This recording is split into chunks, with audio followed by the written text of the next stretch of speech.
I was very interested in what you had to say there. Now, I'm very interested in nature documentaries, and particularly those of David Attenborough.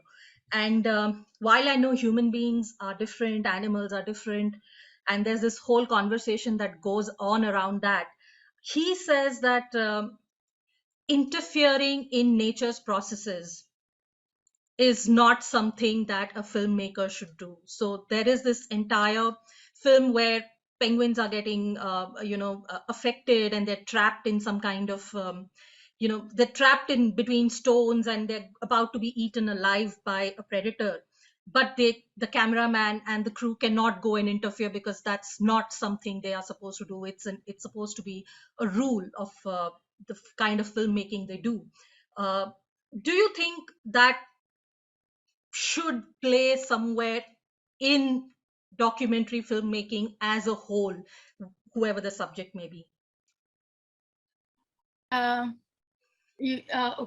So I think the question you've asked is probably the most difficult question that specifically documentary filmmakers have to deal with. I mean, I'm fortunate to be friends with a lot of filmmakers and docu-filmmakers, and we've had extremely long conversations about this because, honestly, there is no right answer, and there is no one answer to this. It depends from person to person to person as well. Like, there are filmmakers who feel so compelled to intervene in a situation, and rightly so, because it's, for them it's like, I don't care that my film does well. This is just, something I cannot carry on with in my life. And then there are others who feel, and then there is another sort of complication there, right? Like, which is that if you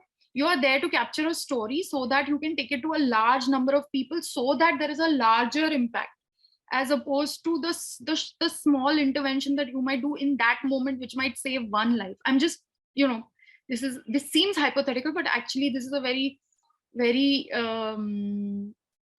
often repeated sort of dilemma that any kind of documentarian might face, which is that, how do you eschew the short term for the long term? Do you do that? How does that play out? Because, like, if you do capture that moment in all its injustice and cruelty and perhaps like heartbreaking,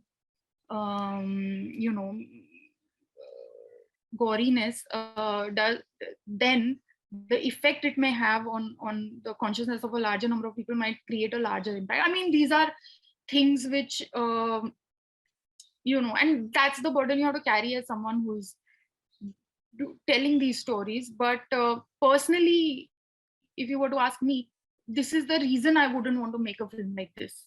That is the main reason I don't want to be faced with this question, and I will not make a film where I am supposed to be the savior in any kind of a way, or where there is a certain kind of power imbalance which makes me uncomfortable personally. Because I also feel that increasingly, like, I'll give you very specific examples here. Like, I've started working with a lot of female authors, and a lot of them will come to me and say that, how dare these men be making stories of women empowerment? They don't, like, they are the oppressor who is then making a film on our, and then they are benefiting from it financially in terms of artistic reputation, credit, and they have a lot of anger, about this. And I understand it, but my perspective there would be that, listen, and that's the other dilemma, which is censorship versus appropriation, right?